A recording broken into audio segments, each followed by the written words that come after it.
The biggest bit of news that came out was the Switch Pro finally getting some sort of official confirmation from Nintendo.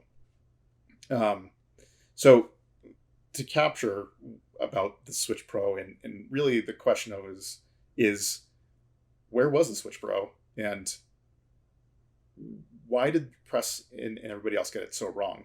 So I'll recap what happened so far.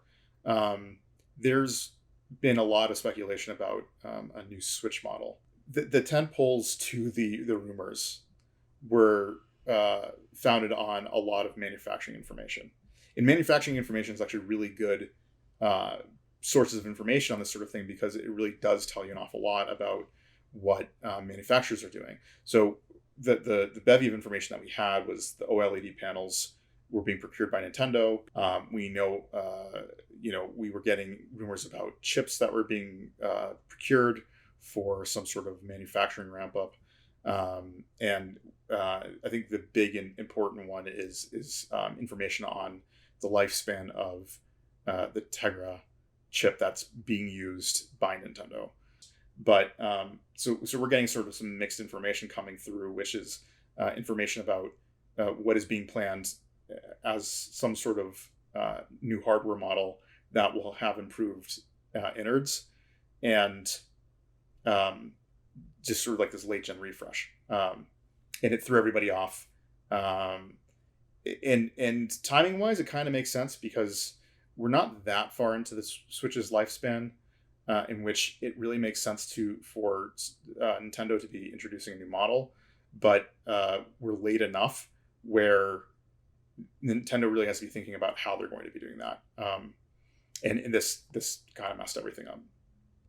So the things that we do know, and I think is the biggest piece here, is that the new, whatever the new Switch is going to be, has to be happening, and it probably has to be happening within 2 years, because there's one major problem that still exists for the Switch, and its long-term ability to actually have like a pedigree that goes forward, and that's the Tegra chip itself. NVIDIA is no longer going to be manufacturing it, and there's good reason. The biggest reason is in the mobile space. Mobile chip design is advancing far faster than desktop chip design. So what you find in an Xbox and PlayStation and PCs moves more at like an appropriate generational shift. So for like 4 years, you'll see major improvements. But with the mobile processing, there's huge improvements that happen like yearly, and a lot of it's because the downsizing of chip design, which allows for more thermal overhead, better power management, and those are huge gains that can be made. And I think it's why the X1, which is actually a fairly old chip at this point, that the Tegra chip that's being used, it's a really old chip. It's older than the Switch. It's been used for a while, and NVIDIA doesn't want to support it anymore.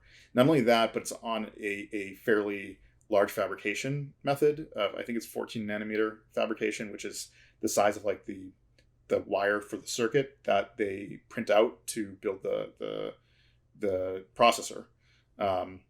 And modern fabrication is somewhere between 7 nanometer and now going down to 5 nanometer. And the new Tegra chip is going to be probably one of those two, because it's a standard that everybody's moving to at this point.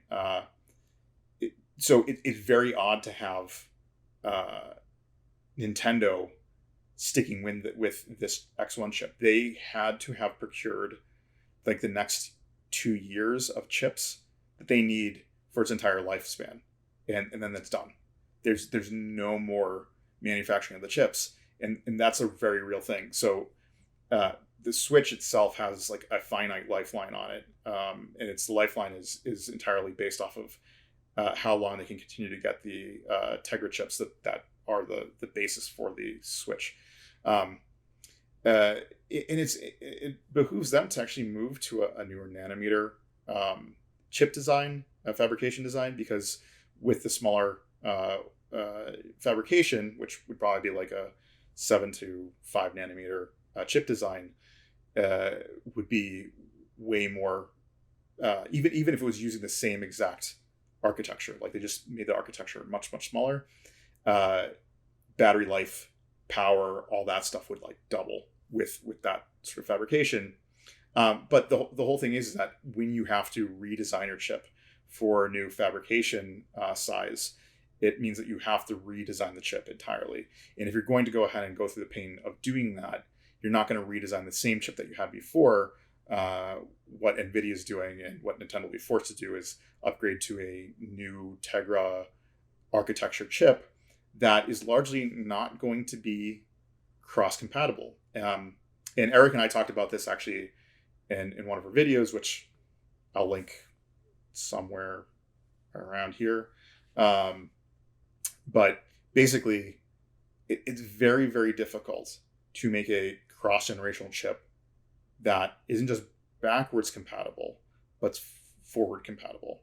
But what I mean by that is for Nintendo to support a type of hardware that would allow Switch Gen 1 games to Switch Gen 2, so Gen 2 being like whatever their next version is going to be on this new piece of silicon that would be the heart of the whole system, that's easy enough, right? They need to carry the same hardware instruction set in a way for the old resolution to be upscaled or whatever it is.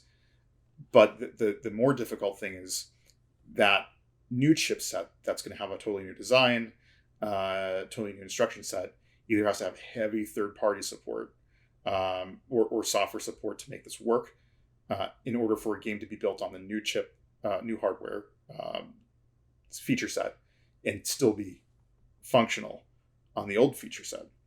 And it's just very unlikely that they're going to be able to do this. I know they've talked about it, but I think what they're going to do is try to milk more time out of the Switch before they finally sunset it. And I think the realistic expectation here is 2 years max on the current Switch and Switch OLED models before they have to have a new model that replaces it in some capacity. The only real question I have, and I can't answer this, is I just don't understand why Nintendo didn't bother showing the Switch OLED model at E3. And I can only the one assumption I have is they might have avoided doing it because there was so much speculation around the Switch that it would have built people up and then put them down when they realized it wasn't a new piece of hardware and just like the original Switch with a OLED screen. I think to manage the sort of their marketing, they didn't bother with it, and then they kind of stealthed it out like 2 weeks later, 3 weeks later, with the just sort of like the no fanfare release of, all right, here's the OLED model. It's not what you think it is, but if you want it, now you can pay $50 more for a Switch with an OLED screen.